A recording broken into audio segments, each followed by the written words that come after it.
Praise the lord. యేసుక్రీస్తు నామమున Bible in depth అనేటువంటి కార్యక్రమానికి మిమ్మల్ని ఆహ్వానిస్తూ ఉన్నాను. లూకా సువార్త 22వ అధ్యాయము 44వ వాక్యములో యేసుక్రీస్తు గెత్సెమనే తోటలో ప్రార్థిస్తూ ఉండగా ఆయన చెమట గొప్ప రక్త బిందువుల వలె మారెను అని చెప్పి మనము చూస్తూ ఉన్నాం. ఈ విషయము నిజంగానే జరిగిందా? ఈ విషయము సాధ్యమేనా అని చెప్పి మనము ఈరోజు తెలుసుకోబోతూ ఉన్నాం.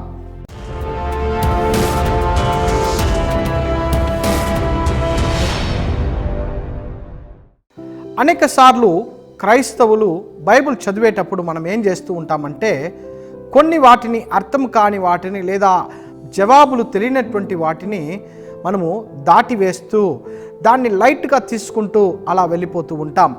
కానీ ప్రియమైన వారలారా, ఈ విషయమును గురించి ఈరోజు మనము లోతుగా సరిగ్గా మనం తెలుసుకోబోతూ ఉన్నాం. అయితే ఈ యొక్క చెమట రక్తముగా మారటము అనేది మెడికల్ సైన్స్కు సంబంధించినటువంటిదిగా ఉంది.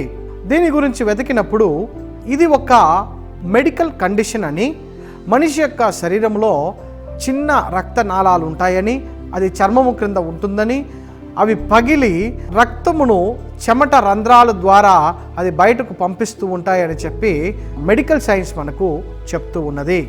అయితే ఈ 20వ శతాబ్దంలో కూడా చాలా కొంతమందికే ఇలాగ జరుగుతుందని చెప్పి వారిని కూడా పరిశోధనలోకి తీసుకొని చూసి ఉన్నారు.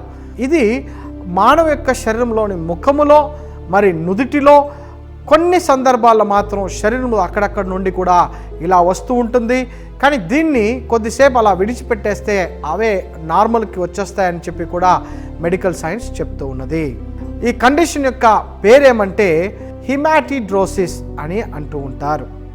ఈ యొక్క హిమాటిడ్రోసిస్ ఎవరికి సంభవిస్తుంది, ఎటువంటి స్థితిలో ఉన్నవారికి ఎప్పుడు సంభవిస్తుంది అని మనము చూసినట్లయితే తీవ్ర ఒత్తిడిలో ఉన్నటువంటి వారికి, ఎక్స్ట్రీమ్ స్ట్రెస్, అధిక వేదనతో ఉన్నటువంటి వారికి, హై బ్లడ్ ప్రెషర్ ఉన్నవారికి, అధికంగా భయపడుతున్నటువంటి వారికి ఇలాగ జరుగుతుందని చెప్పి పరిశోధనలు చెప్తూ ఉన్నాయి.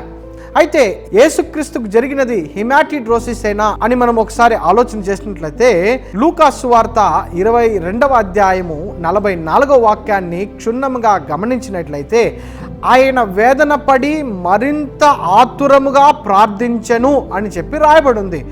అనగా ఇంగ్లీష్ బైబిల్లో యాగనీ అనేటువంటి పదాన్ని ఉపయోగించారు. అధిక వేదన చెందినటువంటి యేసుక్రీస్తుకు మరి ఇది సంభవించటం అనేది సాధారణమైనటువంటిదే అని మనము అర్థము చేసుకోవాలి. అయితే యేసుక్రీస్తు కదా, ఎందుకు ఆయన అంతగా బాధపడ్డాడు అని మనము చూస్తే, లేదండి, యేసుక్రీస్తు యొక్క వ్యక్తిత్వము ఎలాంటిదంటే ఆయన 100% మానవుడు, 100% దేవుడు. కానీ సిలువకు వెళ్ళేటప్పుడు మాత్రము యేసుక్రీస్తు మానవ రూపమున మానవుడిగా ఆయన సిలువలో ఆ వేదనను భరించి ఆయన సిలువలో మరణించటము జరిగినది.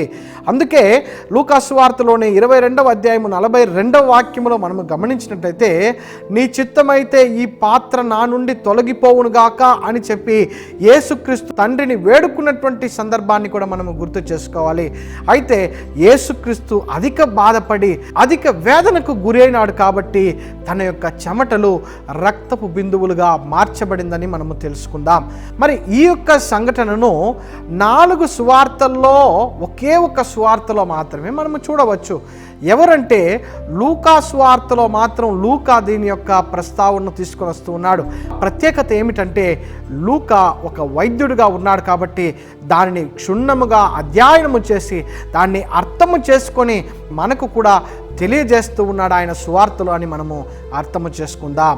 అయితే యేసుక్రీస్తు 100% మానవుడిగానే ఆ సిలువను భరించి ఆయన మన కొరకు మరణించాడు. కానీ ఆయన దేవుడుగా మరలా తిరిగి ప్రాణముతో లేస్తూ ఉన్నాడు. ఆయన ఈరోజు కూడా దేవుడుగా సజీవుడిగా మనతో ఉన్నాడని మనం విశ్వసిస్తూ ఉన్నాం, ఆయన వెంబడిస్తూ ఉన్నాం. కాబట్టి యేసుక్రీస్తు మరి ఆ తోటలో ఆవేదన చెంది హెమాటిడ్రోసిస్ అనేటువంటి ఒక మెడికల్ కండిషనే అక్కడ జరిగిందని మనం అర్థం చేసుకుందాం. దేవుడు మిమ్మలను దీవించును గాక. ఆమేన్.